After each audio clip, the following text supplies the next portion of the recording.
I was 16, I think, and I made the joke oh, I'm gonna open my own gym. I want to have my own place.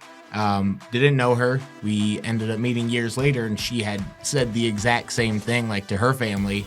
The gym became my therapy. That was my favorite part of the day. My senior year, like I said, I told my mom, I'm gonna do that. That's what I'm gonna do. I'm gonna help people. I'm gonna create a place where they feel welcome. They don't have to come in and be anxious or not know what they're doing. I'm gonna create that for people who don't know where to go.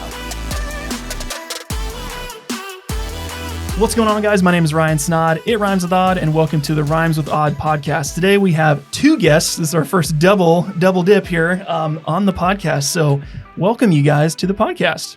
Thank you, Ryan, for having us. We are excited to be here and just talk about kind of the business and fitness in general, and how we kind of know each other as well. So. Absolutely, yeah. And for the folks that are listening, what is your name and what do you do? My name is Justin Shepard. I am the owner of Mojo's gym here in West Des Moines, and I train, kind of operate, and do some of the day-to-day stuff. And your co-star today, what is your name and what do you do? My name is Frederickson. I'm co-owner of Mojo's gym, so I also do training, nutritional guidance, and fun stuff that he doesn't want to do, like tax stuff. Sure. Cleaning all the toilets. So, yeah, that stuff too. That's awesome. And are you guys dating or engaged? We are engaged. Oh, congratulations. Married June 1st of 24. Oh, very cool. So, exciting. All the fun stuff with the planning right. and the fun things. So super exciting. Okay, well, so today, like I said, we're going to it's all around the idea of fitness, owning a gym and stuff like that. But before we get into that, I think I'd love to hear a little bit about backstory from you guys, because I know Shep we went to Simpson College together, so that's kind of the connection here. But I'd love to hear kind of how you guys both met each other and kind of how the gym started and what that whole process was like. So take it away, Justin. I mean, it's funny, the backstory is fitness, and that's honestly kind of how we met. So I was working at a gym in Waukee, and she was a client that came in, and she classic story. It sounds bad, but it's it's not on the trainer aspect this time. She was the one that was kind of tracking me down and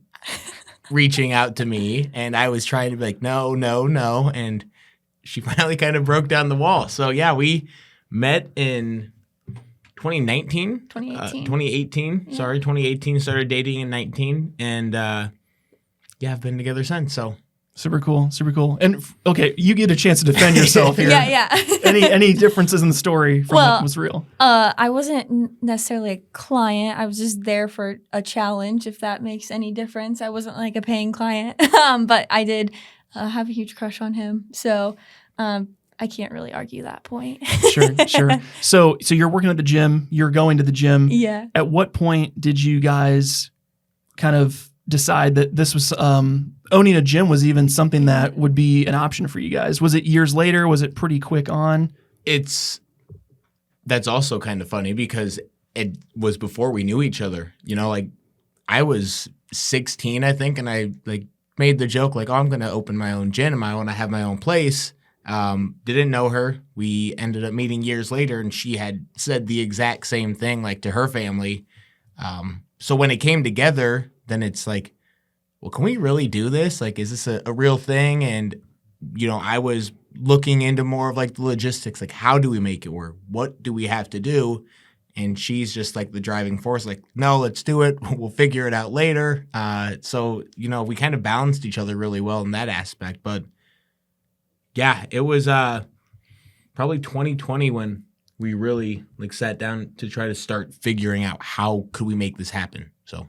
Sure. And then give me a little backstory on how long were you guys together before you started thinking about this seriously? I'm assuming you guys worked out together, mm-hmm. and what kind of drew you to the point of we should try looking at opening our own gym? Did you guys have a home gym together? What kind of sparked that idea? Well, I feel I personally saw the potential in Justin before he saw the potential in himself. So I knew that this is something that I wanted to do when I was a senior in high school. I remember talking to my mom about it, not really knowing what I wanted to do, go to college for. And then went to school just because, right, that's what you're supposed to do. Don't really know what the next plan is. And met him, and I was watched him. We started to build a relationship. I'm if I'm going to do this, there's nobody more that I would trust to do this with because he's so knowledgeable in his craft. And that inspired me to then want to learn more the way he was. He's so data-driven and scientific in everything he does. So we started with a home gym. What was the first thing you guys had? It was one of those. It was a home gym equipment, but it was like those multi-use where it had like a leg press on it, it had the lat pull down, the cable row. It was like that one machine that just did a little bit of everything. And then we just added on from there. Then the squat rack, Yeah. A hack squat, benches for adjustable dumbbells, and then like plenty of weights. But yeah, it was kind of a slow moving process from like COVID happened. We were shut down. It's like, damn, we should like just do stuff here. Yeah. Kind of started getting it. Really started talking about, hey, we should like look at moving this somewhere else and like having it be a thing. I like working out here. I think other people would too. And it was just, how do we make it work? Like so many numbers, so many things to look into. And where do you start when you start with something like that from the ground up? So it was kind of the long journey. I'd say 2020 probably is when it started like really looking into doing it though. Yeah, it all started with this logo right here. It was the first thing we ever paid for before anything else. So yeah. That's exciting. So when that all started, you guys are both in the fitness. So you were a personal trainer at the gym, yep. Like assistant managing at that point. So I was getting close to the point where it's like there's nowhere else to even go.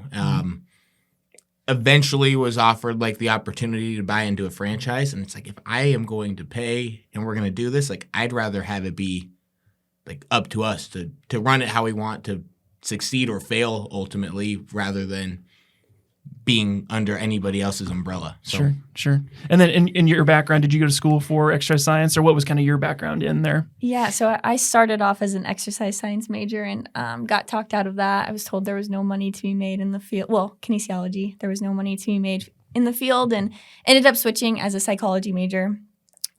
Which I think actually carries way more benefit than you would expect, because ultimately this is like helping people feel better, and if you can talk to them and convince them or even guide them to why they should do it, then she's really good at just sitting down and talking to anybody that comes in. So I ended up going and working in the social service field. I was a treatment counselor for a while.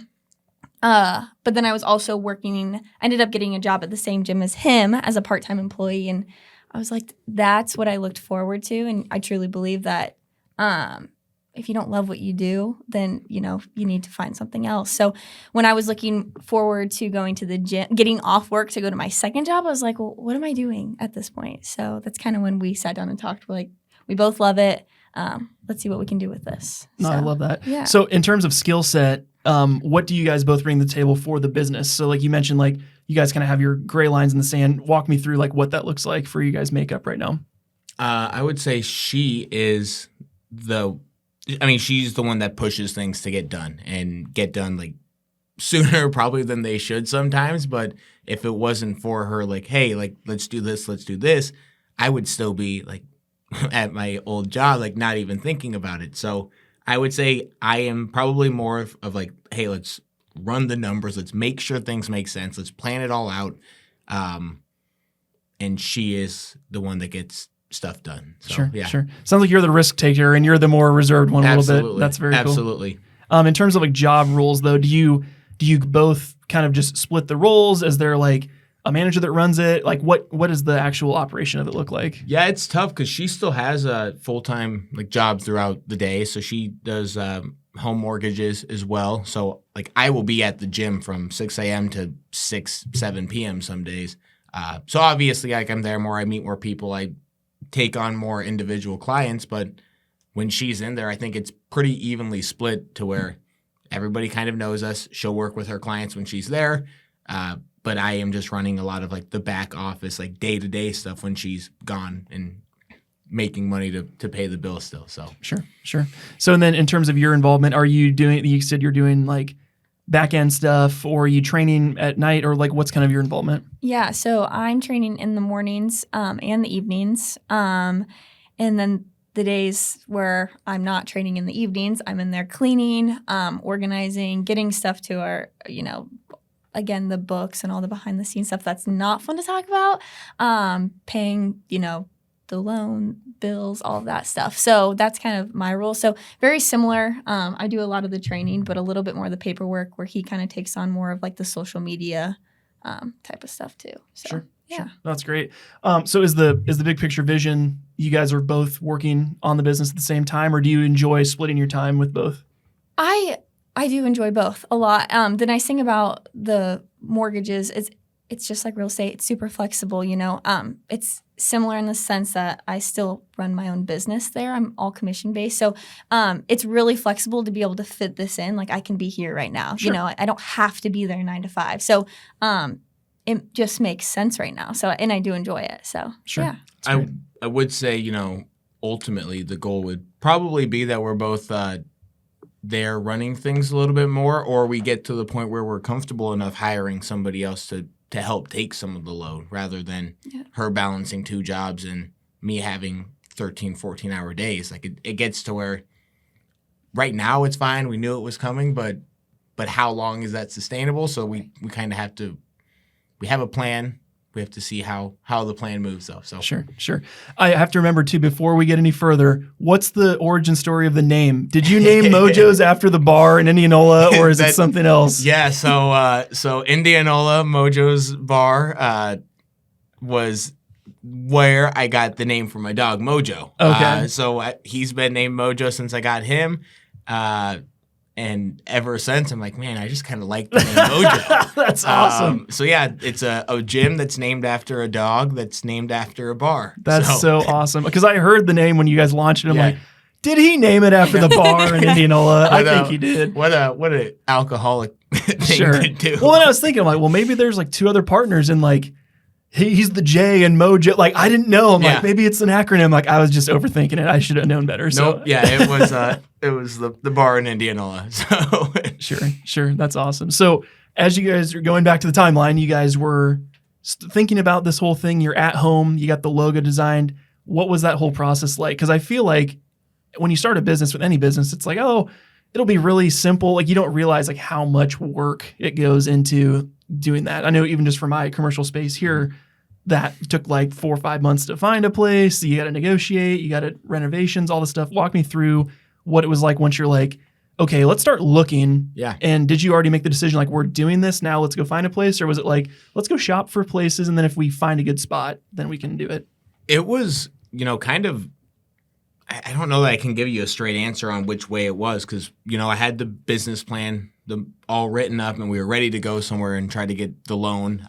So that was step 1. Like, we need to make sure that there is financing that can be done. So we went and we started talking to places, trying to get that all figured out. On the back end, I guess maybe a month or 2 after we started talking to banks, we got in touch with the realtor, and we're like, hey, we're looking for roughly like this much square footage. We'd like to be in these areas. Like, what can you find us? What can we look at? And then that part was kind of fun, like looking for houses. You got to go walk through spots, envision how things are going to be set up. And did you guys have a commercial agent help you with that? Yeah. Okay. Yep. And it was cool. It was the spot we walked into, where we are now.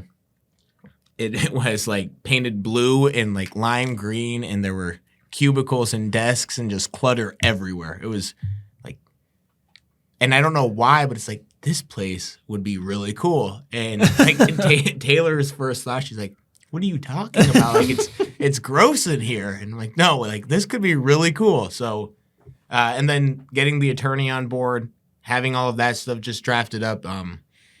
Yeah, it was like, thank God we had some people in our corner who could guide us to people to talk to, because it was so much at once where it's like, you gotta do this and this and this, and this can't happen till this does. So yeah, it was crazy. But yeah, I think we looked at our first space in March or April. I think March. And we opened in October. So it was a long process, You start to, and then you have those days where, oh yeah, we're going to do this. And then you have the days you're like, should we do that? Do we need to take a step back? Like, does this make sense? Should we do it? So just kind of walking that fine line of like, oh, we love, this space looks amazing, but this space is $5,000 more a month, and trying to like make it make sense in your head. Like, how do we make this work? So I don't know. It was a long process where we were like 2 steps forward, 3 steps backwards, 1 step forward, 5 steps backwards, constantly. So For sure. But you're definitely right. Like, how many people think like, oh, this won't be that hard to start and to open, and then it's like, oh, you're wrong, because the IRS or like whoever else you have to file through, like the paperwork was like, oh man, like I'm glad we didn't just try to do this out of our gym, because we would have been in trouble. Sure. No, I think that's great. Well, it's interesting hearing your perspective, because I started shopping for my place like probably like November of last year. Didn't get in until February. I shopped for like 3-4 months, but I tried going with commercial agents and they wouldn't call me back because I was such a small fish. They wanted like enterprise level, I'm looking for the company that's looking to get a 6th location that wants to buy the land and then get a massive commission check. So I was like knocking on doors and nobody'd answer type thing. So I just went out and found my own place. And that was kind of like a kind of a new challenge there. So I think it's interesting. But yesterday I had Dr. Chris Reel on. He's a chiropractor in Bondurant, and he bought Elite Health and Performance, which is like a pre-existing business. They had their own lease and everything. And he got in. Once he purchased the business and got in, he was like operating within like 30 days, and like, because it was already established. So it's so different, like hearing, if you're already existing or you're starting from scratch, because there's all these nuances that go to it. Yeah, I guess, I won't say a name because I don't want anybody to like get thrown under the bus. But when you say it that way, we did have a lot of like time where we would send an email or a text or a call and have like days and days and days go by before we'd get a reply. So yeah, we probably were not like top of the list. Right. But I mean, overall, like it went pretty smooth. A lot of the hesitation was more on our end. Like, do we want this one or this one? Or can we make this work or not? And just like talking myself into it, I guess, more than anything. Well, did you guys want West Des Moines for sure? Or were you looking all over the metro? Yeah, like the western edge. We live in Waukee, so it made more sense to be closer to home. Anyways, Waukee, we came to the agreement with my old employee that we would have so much distance between us just for like non-compete purposes. So that limited where we could be in Waukee, anyways. But it's like 10 miles, 15 miles from home, so it's a super easy drive still. Sure. That's great. So, okay, you guys found the place, put your bid in, got it all, accepted, whatever. What's that whole process look like? Because you had to go buy tons of gym equipment. You didn't have this all like in your basement or something, did you? That was that part was super fun. We went go shopping. I got to go meet up with the guys at Push Pedal Pull. Oh, nice. I'm shooting a commercial for them in like a week. It's going to be really fun. So yeah, they so Luke was the guy that helped me, and he had everything like just scaled to size, and I basically got to go in and pick how much I want, what I want. We had a budget. I think my first package was like $40,000 over budget. So then we had to scale some things back. But did you get all new equipment, or did you find used or custom colors, or what did you guys decide? New. There are some custom colors in there, and then we brought some of the stuff from home. So we had like an extra set of like dumbbells, and it's like, well, that entire rack can just move into the gym. Like, sure, I'm probably not going to work out in the garage anymore. Yeah, you got a whole gym now. Barbells, some stuff like that we took over, but for the most part, yeah, it was all brand new with the purchase. So sure, that's great. So in terms of like your positioning, I'm sure that was unique of like, okay, how can we stand out? How do you guys position Mojo's compared to other gym or fitness options in the area? Because there's a lot of stuff in West Des Moines. So how do you guys kind of position that? I mean, ultimately, our goal is to really just knock down every boundary that there is out there. I mean, gym anxiety exists, right? And a lot of times, I'd say we're very similar to an Anytime Fitness in the sense that we're a 24/7 gym. You come in, we have about anything that you could need. But what sets us apart is we really wanted to get away from the commercial gym feel, right? We want it to be an intimate feel. You come in and we want to know your names. We want to know about your day, like talk to you, as well as be a cheaper option while giving people guidance. If you try to sign up for workout classes, which offer huge benefits, they're usually on the more pricier side.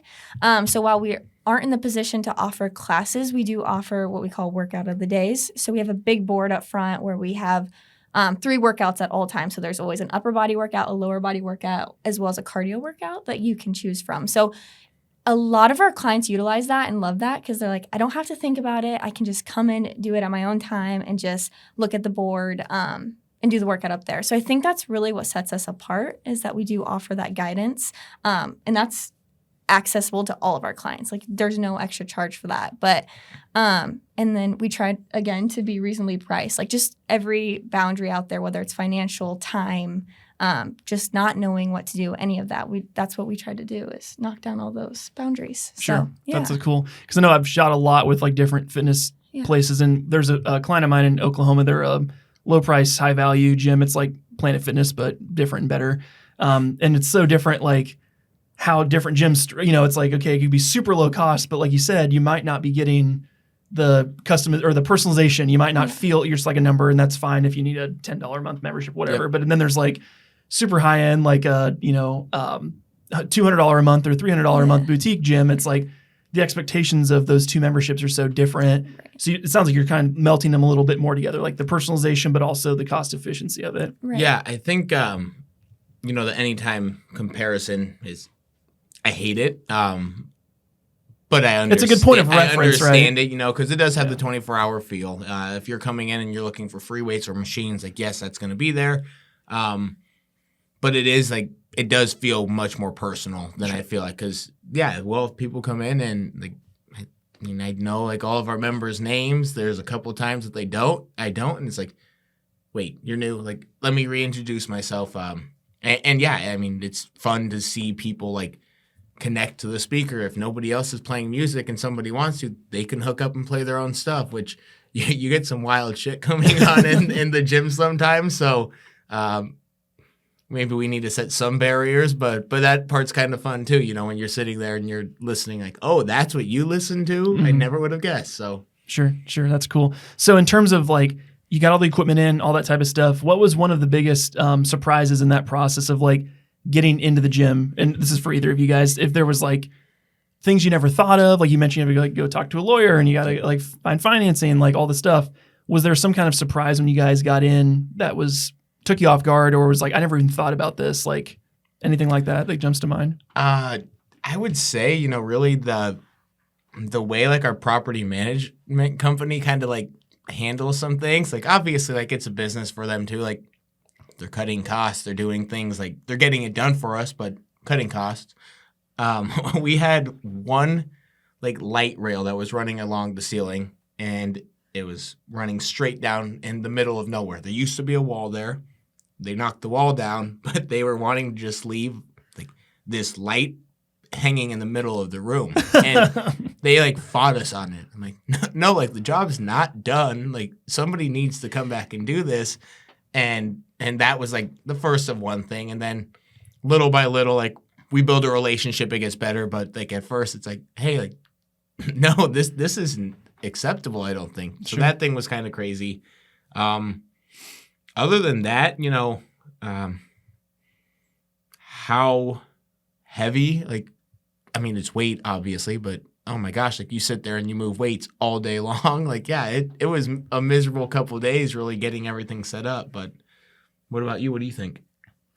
I would agree with the property manager stuff. I mean, working in the real estate world, I'm like, and as a business owner, you go out of your way to take care of people. And sometimes you're like, oh, not everyone's intentions are to take care of me too. You know what I mean? Sure. I guess, that's all I can think of. I think everything went pretty smoothly at the beginning. I mean, getting what we needed aside from some of the work being done to the property. But I think everything went pretty smoothly, kind of what we expected. We had a lot of great mentors that helped us point us in the right direction and help us think of things that maybe we wouldn't have thought of. So therefore, there wasn't a whole lot of surprises, I guess, if that makes sense. Sure. So, yeah.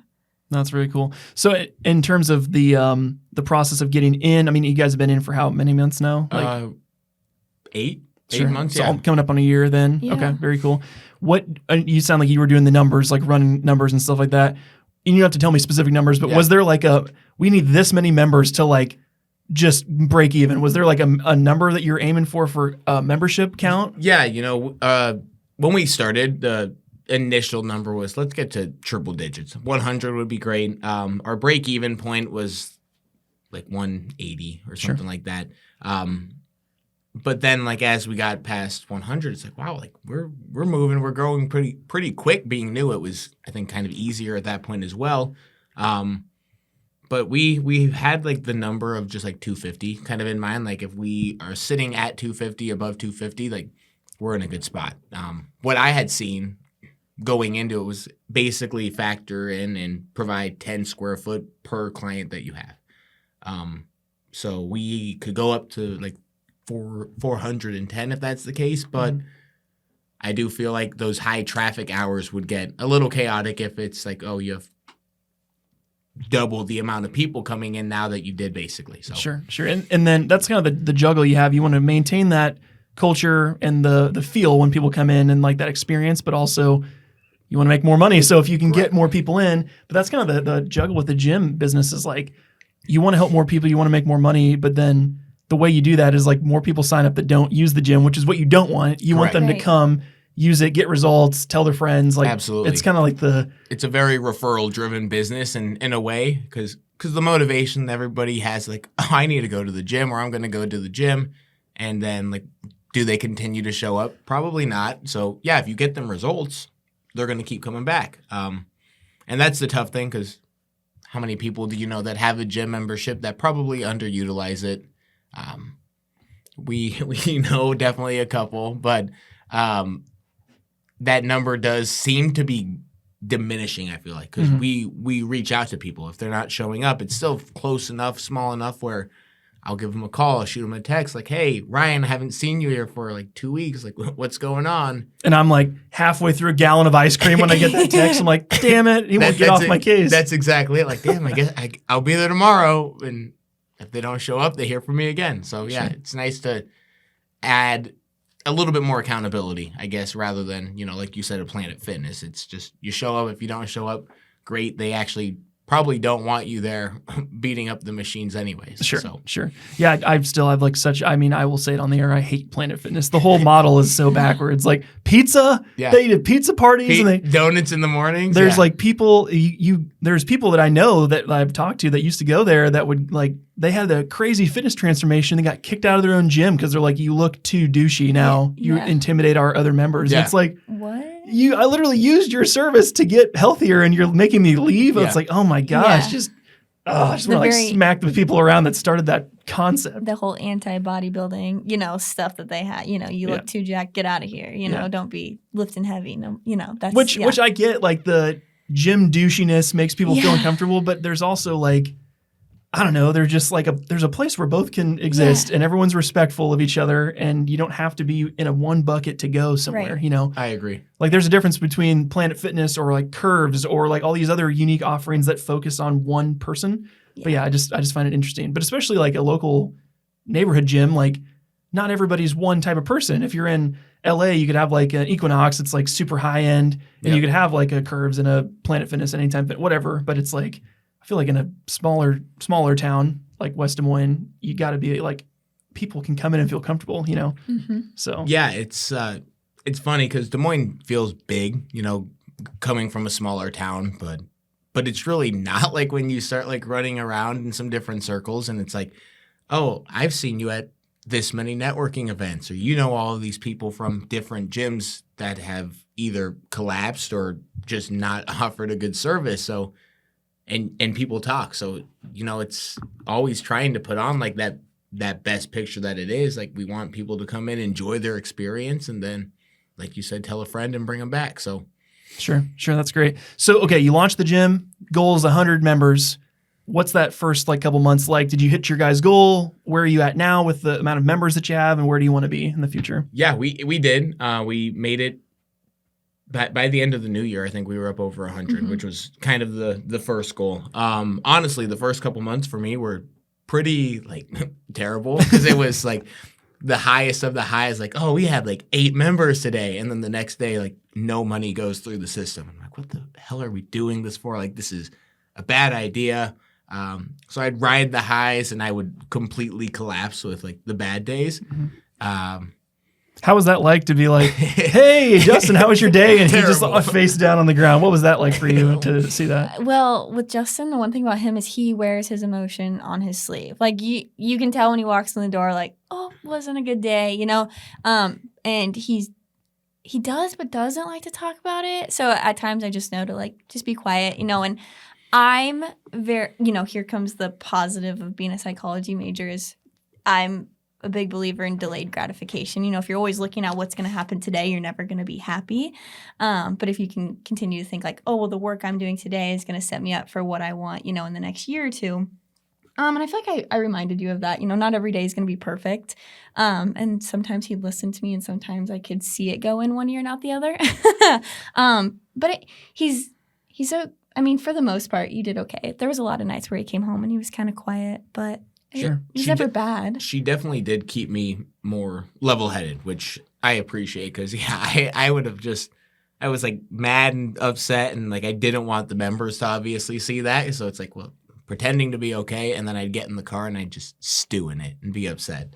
But yeah, so now we are at that 250 mark, which is awesome. You know, it feels, I don't want to say comfortable because like we can't get comfortable. And you know this too now, where it's like if you don't work or if you don't do things right, like all of a sudden bills don't get paid. So like we're constantly trying to still provide the service and trying to make it as like customizable and individual for everybody that comes in. But yeah, the numbers are continuing to grow going into month number 8. And it's kind of fun, you know, watching us come up on a full year almost. So. Sure. It's exciting. Yeah. So as you guys are kind of launching this, what were some of the things you guys did to get the word out initially? Because it's like you said, there's this mad dash to get it ready. Yep. And then like that's the first hurdle, but then it's like, okay, now we're operational. Like how the hell do we get members in here? What were some of the things you guys did to kind of get awareness and get some people in the door? Yeah. I mean, I think I had told like most people anyway. Everyone like, you knew. Like, this is what I want to do. Like, this is what we're going to do. It's going to happen. Kind of spoke it into existence. But then it was just like trying to target on social media, you know, sharing posts, having people share posts like, hey, like, do us a favor, please. Just spread the word. And if people see like the same thing enough times, they're going to be like, well, what is this? Mm-hmm. And that's kind of like what's happened for a lot of people. They're like, yeah, I just kept seeing it and I figured I better check it out. And they liked it. So sure. It's exciting. Be a little bit of a nuisance, I guess. Sure. So in terms of employees, are you guys the only employees right now currently? Yes. We've got a couple independent contractors, like trainers coming over and paying basically like a lease for the space and bringing some clients with them. But as far as like we're concerned with that, like it's still their business. It's nice to have some new people come in and check out the gym, and hopefully like it just translates to them enjoying it and continue to tell people. Sure. That's great. Another question would be like, what levels of service do you guys have? You have like your baseline membership. Do you guys have upsells? Do you sell merch? Do you do like food or beverage, or what are some of the things you guys offer to kind of get some extra revenue out of the business? A little bit of everything. So we do have, we actually just started doing a long-term like clothing line, I guess you could say. So we were doing like little stores at a time. The pop-up store. Yeah, basically. where we'd be open for. But now we do have a website where you can order clothes from any time. We have about anything you could want with that. We do offer like, you know, your protein shakes, your energy drinks, pre-workout, protein bars. And we do work with a company where, you know, if you were like, hey, you know, I want to order from Sebum's line or whatever, we can get some savage supplements. Right, yeah. We can get you all of that stuff too. So when it comes to supplements, we have access to about anything that you could need through the gym. And then when it comes to training, so you have your base membership. So if you're an individual, for example, you wanted a membership, $50 a month, that gets you 24-hour access to all the workouts that we have. But if you're looking for a little bit more accountability or guidance, we do offer personal training packages, small group training, and then we are both nutrition. Yeah, we are both certified in lifestyle nutrition as well as contest prep nutrition. So we do offer either online or in-person nutrition guidance and training as well. So, That's great. Yeah. That's great. So let's switch gears to competitions. Like, Yeah. I think that's an interesting thing because people that are listening might not even know. I did a bodybuilding show years ago. Both of you guys have competed. Yep. Let's talk through both of your guys' journeys. What, Justin, we'll start with you. What was your, when would you like, okay, I'm going to do this. I'm going to compete and do this. Like, what was that for you? And then what was your experience like? Yeah, it was 2020, I think, when I decided I was going to do it in 2021 when I did the show. And I was just kind of bored, honestly. Like, I was going to the gym. I know I wasn't probably working as hard as I should, because being like an athlete in my past, like, I always had something I was working for, something that was pushing me and making me want to keep going. And I'm like, yeah, like, it's nice to like feel good and look good, but like I want to like the competition of it. So that's kind of why I started, and I decided to found a coach. I kind of went into it like, oh, I'm gonna have this coach. Like, I'm probably not gonna like follow things like 100%, but once I paid him, then it's like, well, now I'm locked in. Like, Sure. this is gonna happen. And then I just really kind of fell in love with it. Like, having the dedication and having like that much focus on something was nice, and it like took me kind of out of like, a lot of people get more stressed on prep. I thought I was like less stressed because it's like I'm not worried about what we're doing on the weekends, what we're doing ever. Like, I'm going to the gym, I'm making my food, I'm going to bed early, and it was kind of easy up until the end. I had a bad like last like couple days. I got like really constipated before I stepped on stage. Sure. Because of the diet manipulation. And then, Because, dude, you looked fucking peeled when you were up there. I was like, he looks like he just crawled out of a sarcophagus, like just the sunkenness in your face. Like, you could probably rub your veins and start bleeding. I was like, Jesus. It was paper thin. It was impressive. And that's like when I told people, I'm like, no, like, I feel super constipated. They're like, no, you look great. I'm like, I feel awful. So yeah, that was like my first experience doing an enema. Oh my God. Wouldn't recommend.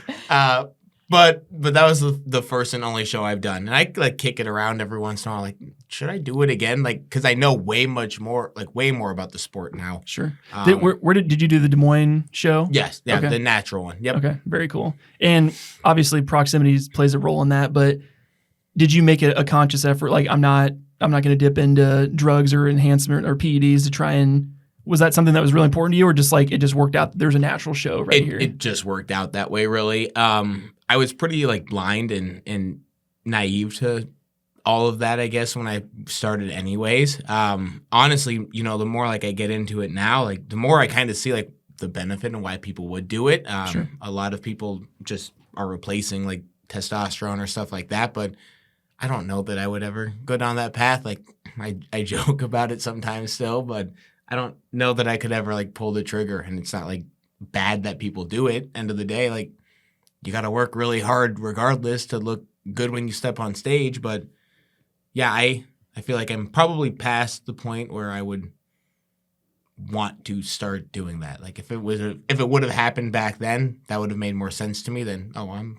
28 in a couple of days. Like, sure. What's the point? Sure, absolutely. Yeah. And then what was your experience like on the other side of it? Did you compete around the same time he did, or was it before or after? Yeah, so I feel like I pushed you to compete quite a bit too, because I was like, oh my god, I've seen a trend here. She is just lighting the fire for you to do things. Well, I was like, you have amazing genetics. Like, why wouldn't you step on stage? You Thanks, can drink. Mom. Thanks, Dad. You drink 20 beers on a Saturday and you wake up and you're vascular and abs, and I'm like, who does that? Right. Like, anyways, so he started, and I remember he was 6 weeks. So he did a 12-week prep, and he was halfway through his prep. It was a Wednesday, and he would get home late on Wednesdays because it was when he worked at the other gym, and he'd get home between 7:30, 8 o'clock. And I got home before him around 5, and I was like, deep into Christian Guzman, YouTube, and I was like, why wouldn't I do this? Mm-hmm. And that's when he had just brought summer shredding back from, they didn't do it because of COVID. And I saw that show was 12 weeks out from that point, and I was like, I'm going to do it. Why not? So Justin walks in the door, miserable, starving, sunken in face. I go, I'm going to do a show in 12 weeks. And he's like, are you for real? I was like, yeah. Yay. Yeah. He's like, are you sure you want to do this? I called the coach he was using and I started prep the next day. So I definitely wouldn't recommend doing it the way that I would do it. Justin was much smarter about it. He went through a traditional, like, quote unquote bulk. You know, he got his calories up higher. I decided I was going to do it and started prep the next day, but the one thing I would say with hers though, just like inherently, since I was already like all over, like weighing everything out and counting my macros and counting my calories, she was doing it too. Maybe not quite like as strict, like she'd cheat on some things, but she probably went from eating 2,400 just for a number down to like 2,000 and then down to like 1,600 when you started prep. Yeah. But it was at least like a gradual decrease rather than, all right, you have been completely off the rails. You're starting tomorrow. Sure. Well, and it's a different part of like couch to stage for you guys because you already live, I assume, like a more healthy lifestyle than the average person. You're probably already eating like, nutrient dense food. You're not like, it's different than doing that where if it's like I went and pulled someone off the street that like eats fast food every day You and get like 12 weeks. Let's yeah, say. like you're going to follow this regimen. You're going to be in like prison shape by the time you get out of here. It's like, come on now. So I think that's part of it too. Did you ever compete another time or just the one time? So I've done a total of 4 shows. I've done 3 preps. So I competed, and then I guess I would say I was more of the traditional bodybuilding story. You do your first show, and then you go little balls to the wall. You binge. You gain 30 pounds in a couple weeks. Mm-hmm. And then, again, just not being super knowledgeable at the time, I was like, well, what's going to fix it? Let's just do it again, right? Which was dumb. And I've learned a lot, in that instance too, on like, well, it takes your body a while to recover and all of that. So I jumped right into another prep like 5-6 months after that show and realized like things did not go smoothly the second time around because I didn't do what I needed to do to get my body in a good spot to compete. And I don't want to say like I felt like disappointed or ashamed after my second prep, but I was like, I just didn't feel like I did the best that I could have done. In terms of placing or just like your... Just like bringing the best physique I could have brought. Like it didn't feel... And it wasn't that I wasn't following my protocol or that my protocol wasn't good. It was just my body wasn't in a spot to do it. I was still stressed. My hormones were all over the place from my first prep. I just didn't give my body the time to heal. So then Justin actually... that's when... I knew I wanted to do another show. I wasn't dead set on when I wanted to do it. Justin and I both got certified, and he was kind of digging into it, the research, and just trying to gain as much knowledge as he could. He had a client, her name's Jordan, who competed in I want to say the last time she competed was like 2017, 16. And just had some bad experiences with coaches. And met Justin and was like, I want to do this again, but the only way I'm doing this is if you're my coach. And he's like, well, the only way I'm going to be your coach is if I'm smart enough to be your coach. So he just nailed down and did a lot of research, and he put me through my then third prep for my 4th show. So you coached her the second time, or the fourth show? This last one. Yes, he coached me this last time with her and Jordan. Both go through prep. So that was like my introduction into coaching and basically being like responsible for 2 people's like entire days, which is crazy because like they're grown women, they're adults, they can do what they want, but if they're like thinking of anything, like texting me like, hey, what do you think? What should I do? And like having the plan there, and one, I don't want to just give them like a bullshit answer because if it doesn't work and it makes something go the wrong way, then you lose credibility. Yep. So it was... Well, you want them to just place well, that gets you more clients. Like everyone wins if they win. Like that's the whole thing, right? Yeah. So I mean, they both did a fantastic job. Obviously with her, like she can't really cheat around me because like I was with her in the mornings, I'd see her at nights, and I'm like, come home, she got a gallon of ice cream. Like what are you doing? That's not on the plan. But yeah, they both did great. Taylor ended up winning her class, and then Jordan I think placed second in her open class and won her novice class. So. Yeah, and then she did another show and second. She won first and second. She did 2 classes and she killed it. And and that one, Taylor's was kind of more like, the redemption. She felt better. She felt like she kind of like went out on top, and like, so to speak.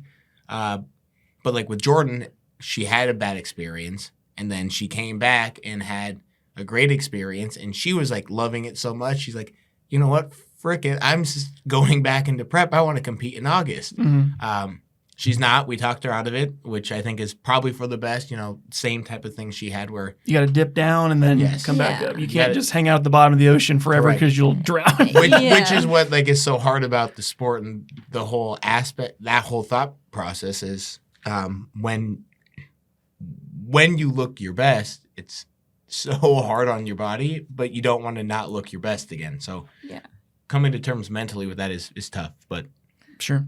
Well, I think it's interesting. So I competed in 2017, and my coach was Brett Wilkin, who is IFBB pro now. He trains with Chris Bumstead in Florida. Olympia this year. Yeah, Olympia this year. Like, dude's career just exploded. And that was when I first got into videos because I was basically trading coaching for content for them. Okay. So they started a YouTube channel and started shooting with them for about a year. I went to Chicago with them when Brett won the whole show.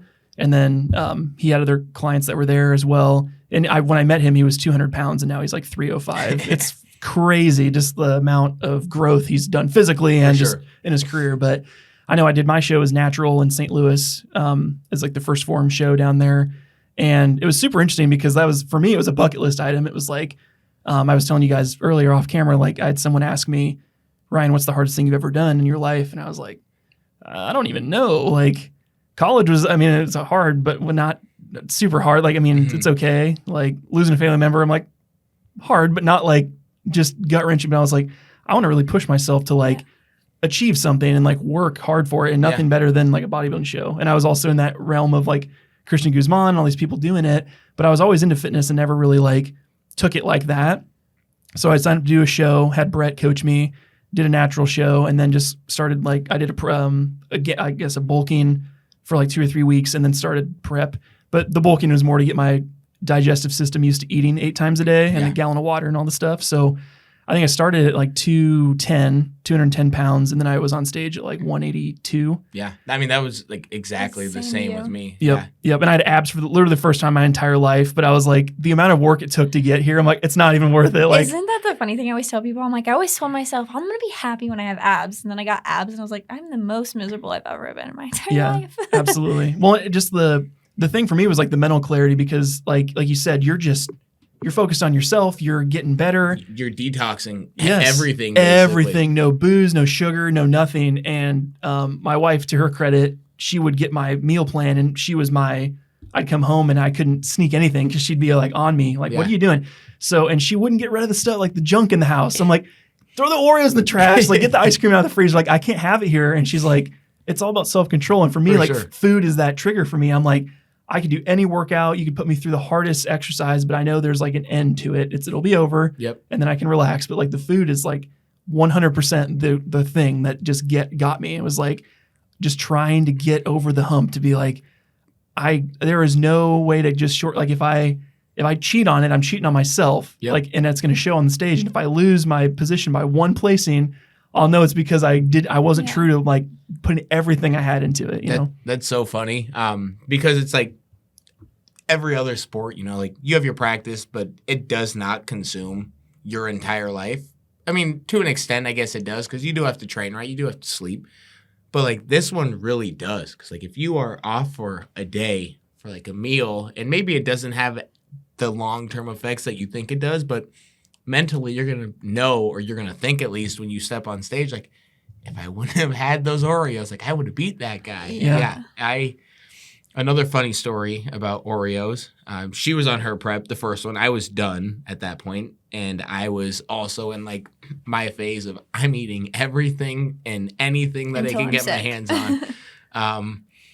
She was supposed to be working late. I'm like, you know what? I'm gonna go get some ice cream and some Oreos. Went to the store. She's still on prep, and you just got off prep. Yeah. Okay. Yeah. I go to the store.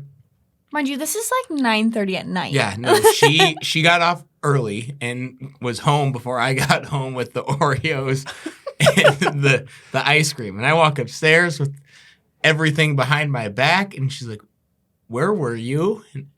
And I honestly think it would have been easier to say I was like out cheating on you than to hold the Oreos and the ice cream in front of her, because I felt so bad. But yeah, that one was bad. Those were the dark days after the show. Well, and I know, so for me, it was kind of funny because it helps, obviously, with the business. It helps to have your spouse 100% on board. Like, it's not like you come home and your partner's like, you're at the gym for 12 hours. I hate this, blah, blah, blah. Like, you guys knew what you're signing up for. Yep. Same thing with the show. It's like when you're like, hey, I'm doing the show, like, you're assuming he's going to be on board.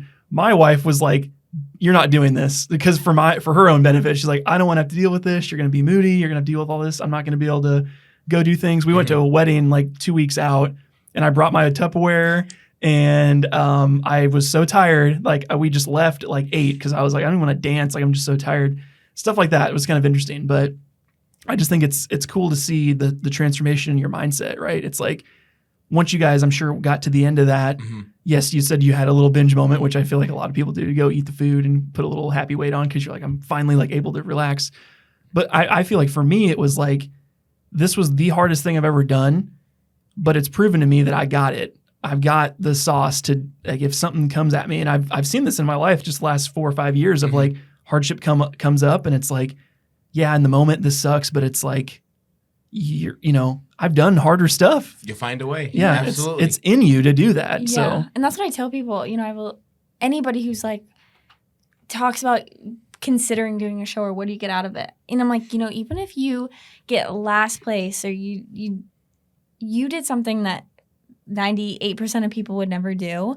And the one thing that I got from bodybuilding, if I don't get anything else, there's nothing I can't do. If I can like dedicate that much time making sure I'm getting 90 minutes of cardio and eating everything down to the gram of what I'm supposed to eat, getting my lifts in, making sure I'm getting a gallon of water, all of the little things that go into it. If I can do that for 16, 24 weeks, there's nothing I can't do, Absolutely. So, yeah. Well, I think, and it helps, like you said, we're in this era of like YouTube where you can, if you've never done a show, you can just go online and watch people chronicle everything. So that I think helps a lot. Because for me, it was like I watched, Christian Guzman, like all the different people, and that helped a lot just to feel like connected to it. Because I would just sit and just for fun watch like someone walk in the Stairmaster for 30 minutes. I'm like, why am I doing this? This is really stupid. Makes you feel not so alone. Like that's what I did when I was doing cardio. I was watching Kerrigan Pike, Heidi Sommer, like all of their videos, because I'm like, they did this, I can do this. I'm not so alone doing this. So, absolutely. Yeah. So in terms of like kind of wrapping it to the business side of it again, of all the different ways because obviously you guys are fitness enthusiasts, you like this is your lifestyle. Of all the different options for businesses to get into, whether it's like personal training, owning a business, an apparel brand, online coaching, supplement sales, whatever, why was like buying a gym the thing that you guys both were like, this is what we're going to take this interest and turn it into our business? That's a great question. And I think it stems back more before I even like knew that the YouTube side of it all existed. Like I said, I wanted to have a gym. I wanted to open a place. I wanted to be able to kind of run things and do things how we wanted.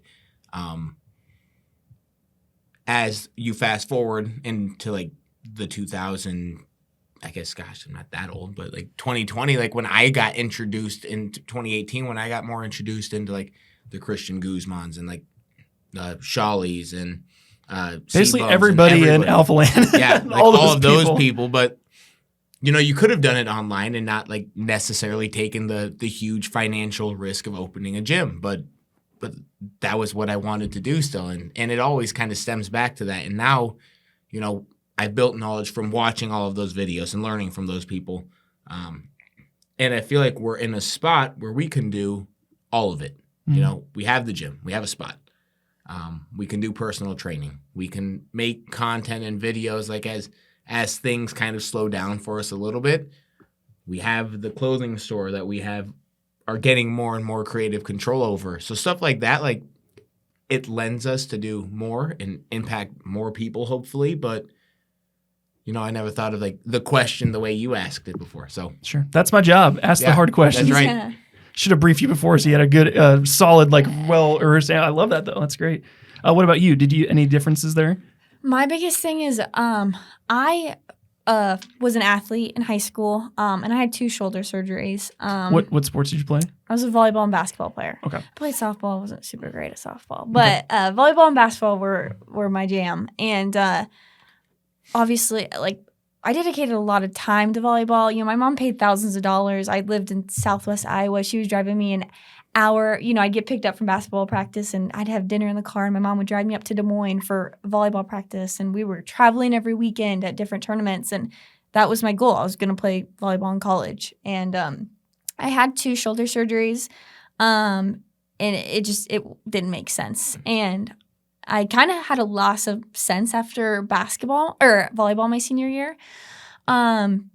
And I fell in love with the gym. You know, the gym in Crescent, Hanson's Fitness, I'll give them credit all day. I started going there, and it was like the first time like I was able to trust myself. You know, I wasn't relying on anybody else. You know, you don't have a team, which I still love, but I was able to go in there and put my head down and not have to rely on anyone else. I was doing my own research. I just fell in love with it, and the gym became my therapy. That was my favorite part of the day, especially, you know, once you start seeing results. And I wanted to create something like that for other people. I wanted an environment very similar to what they had. And so ever since my senior year, like I said, I told my mom, I'm going to do that. That's what I'm going to do. I'm going to help people. I'm going to create a place where they feel welcome. They don't have to come in and be anxious or not know what they're doing. I'm going to create that for people who just don't know where to go, if that makes sense. No, I love that. Yeah. It's always interesting, though, because there's like a million ways you could skin the cat, so to speak. Like you could get involved in different ways. But I think the world's changed so much now, especially with the internet. You know, if you were like, I just want to do programming, you could do online coaching. You could work for a nutritional place. Like there's so many different avenues and things to kind of like expand on the interest in like health and fitness and stuff like that. So that's great. To kind of wrap it up a little bit, what's kind of your guys' big picture vision for the gym, for the business? Is it multiple locations, a bigger location, eventually buying a land and building? Like what's kind of the big picture vision for you guys? Yeah, I mean, I think the franchising thought would be a cool thing, or having multiple locations, but the realism, like who knows? I mean, we'll have to see how things go. Mm-hmm. The first goal would be to buy the land and have a bigger spot built on top of it to where we own the space. We can really control, rather than have like neighbors next door that we do have to be respectful of, and have things really the way that we want it around us, have the building built the way that we want it. So I would say that is priority number one, is, you know, do well enough in our first spot that we are able to move on to a larger owned second spot. Sure. That's great. Love that. Any other follow-up goals, or like, is it just owning the gym, owning a bigger area? Is there a certain amount of members or employees or any of that type of stuff? I don't know necessarily the answer to that. I do know, obviously, like the biggest goal we have is to teach people to fall in love with fitness and fit it into their life, right? But I think kind of a goal I'd have is I'd love to have like a team of bikini competitors. That'd be a long-term goal for myself personally. Kind of get into that realm of things. I haven't ever personally coached a client yet, but I'd love to get into that space too. So that's kind of a long-term goal for me. But sure. Love that. No, it's great. So awesome. Well, I think this is a great conversation. I think this is a good place to put a pin in it. I'm sure we could have you guys back again to talk more, the competing stuff too. It's just so interesting to hear more about. But for people that are listening, watching, where's the best place they can go to learn more about you guys in the gym? Yeah. So Instagram and Facebook, we're going to be at Mojo's Gym IA, IA for Iowa, and then our website, mojosgymia.com. So Mojo's Gym IA on really any socials, and kind of keep up with what's going on. And if you're ever wanting to stop by and are able to, we'd love to have you. So sure. You guys got day passes, I assume? Absolutely. You can come check it out. Cool. I'll have to go check out some merch, though, because I live in Polk City, so it's kind of on the other side of town. Right. But I'll have to check it out. So that'll be great. So, well, thanks so much for being on the show, guys. Again, check them out in the description box, all the different stuff like there. Support them if you're in West Des Moines. Go get a workout in over there. But for now, my name is Ryan Snaadt. It rhymes with odd, and you're listening to the Rhymes with Odd podcast. We'll catch you in the next one. Peace.